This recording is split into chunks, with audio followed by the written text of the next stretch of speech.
name's Kevin HInes, and this is my story. In this great state, I was born to a woman named Marcia Silvera and a man named Martino Perales. Both battled manic depression, what we today call bipolar disorder, the same brain disease I would later develop. Due to those situations, they turned to drugs. Hardcore drugs and alcohol. As a matter of fact, I was born premature because of those drugs. And Marcia and Martino, well, they would leave Jordache and I unattended to go score drugs at seedy motel rooms with concrete floors, the kind of place that was paid for by the hour. A seedy motel clerk made about his most unseedy decision. He heard us scream and cry one too many times for his liking, and he called the police. So those police officers, those two police officers, they barreled down the door and they took us into protective custody. And they brought us to the foster care system. One day, my fate changed.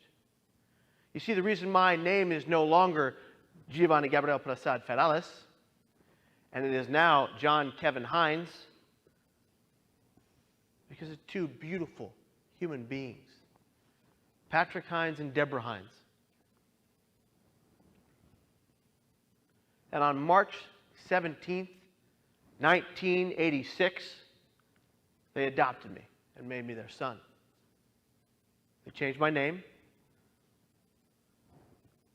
but they made me their son. My ground was solid. My feet were rooted in.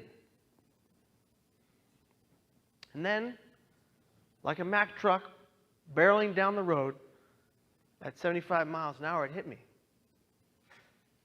The first symptom: extreme paranoia. Where the hell did that come from?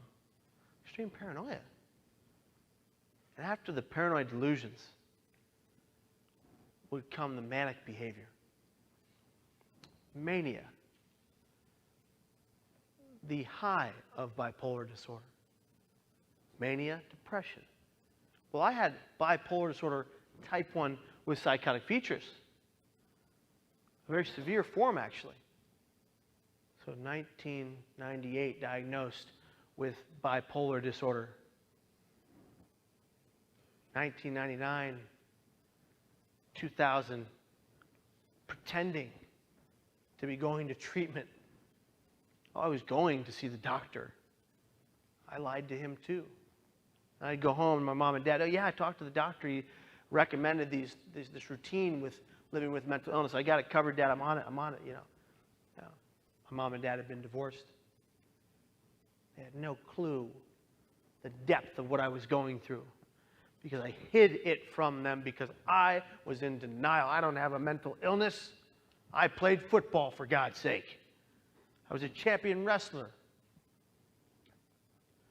September 24th of the year 2000. Trying to figure out what was going on in my brain, I looked online for ways to end my life. And I found them. And they told me, live in San Francisco, go to the Golden Gate Bridge, jump off, you will die upon impact, good luck, exclamation point, with the click of a few buttons. I got on the next bus. I sat in the very last seat in the middle row. We began to drive out to the Golden Gate Bridge. And that's when it hit me. The ambivalence. I realized I didn't want to die at all. I realized that I said, well, what are you doing, Kevin? Get off the bus. But then because of my illness and because of my brain's misaligned chemicals, I began to hear the voices.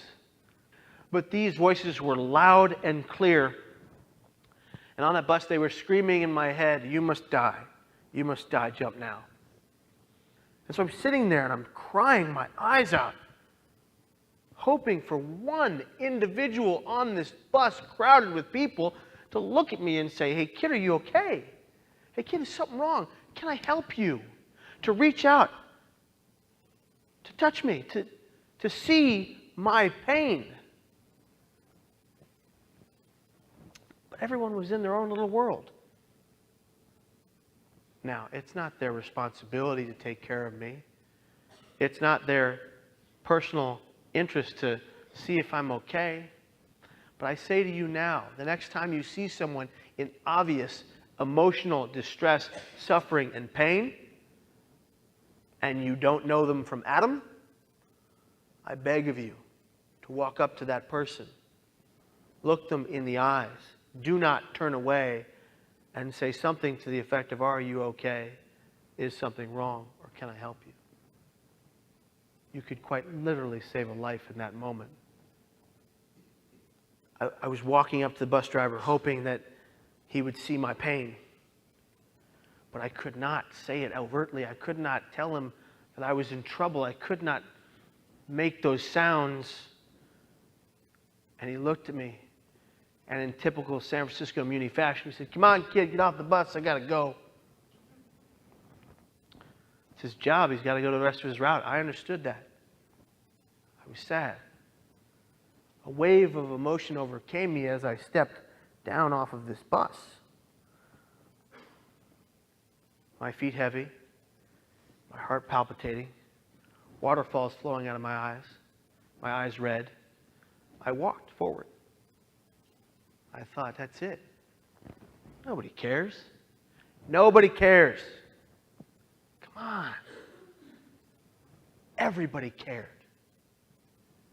Every one of my family members cared. Every single member of my friends cared. People I barely knew that were acquaintances would have cared. My brain wasn't allowing me to care. That irrational thought when dealing with someone who was contemplating suicide. I didn't want to die. I believed I had to.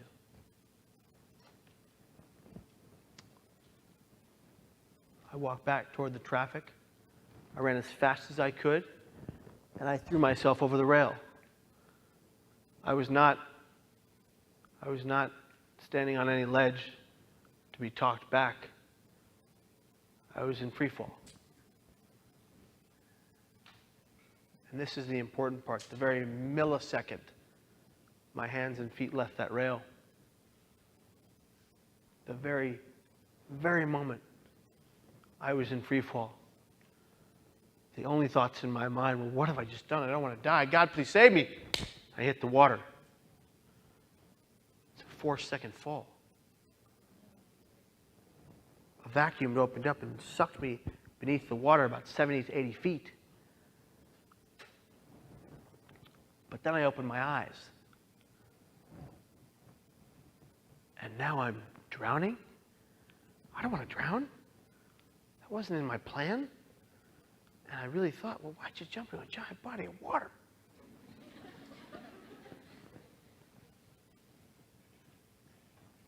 I frantically moved in any direction. My legs were completely immobile. I had shattered my T12, L1, and L2 lower vertebrae into shards like glass. They splintered all throughout my lower body. My legs immobile, only using my arms. I was going down. My ears were ringing. My eyes were bulging out of my head. I realized I was going down. I shot for what I thought was the surface. As fast as my arms would take me and I saw the lit water above me, I could see my destination. And I thought, well, you're not going to make it. You're not going to make it. You're going to drown. I don't want to drown. God, please save me. I don't want to drown. God, please save me. I don't want to drown. I made a mistake. The greatest mistake of my life. I broke the surface. Barely made it. I bobbed up and down in the water. I swallowed some salt water and I prayed, God, please save me. I don't want to drown. I made a mistake. over and over and over again. The voices were gone. The deep, dark depression that brought me to that day had disappeared. The only thing I wanted to do, needed to do, had to do was survive.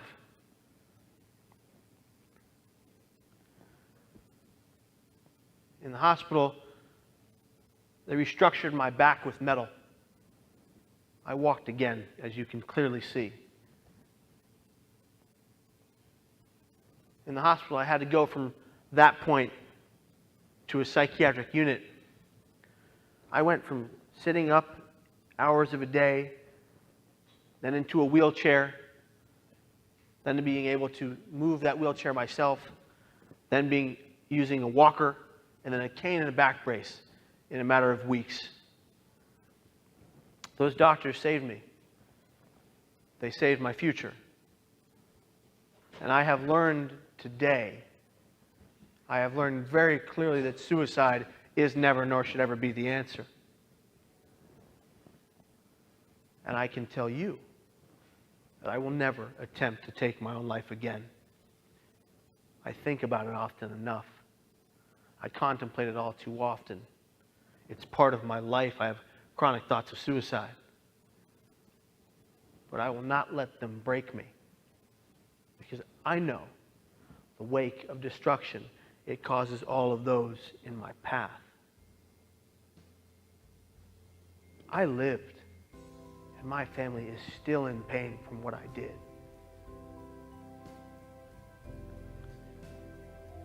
This life, no matter how you live it, no matter what you've gone through, no matter what pains you or ails you, is the single most powerful and amazing gift we have ever been given or will ever be given.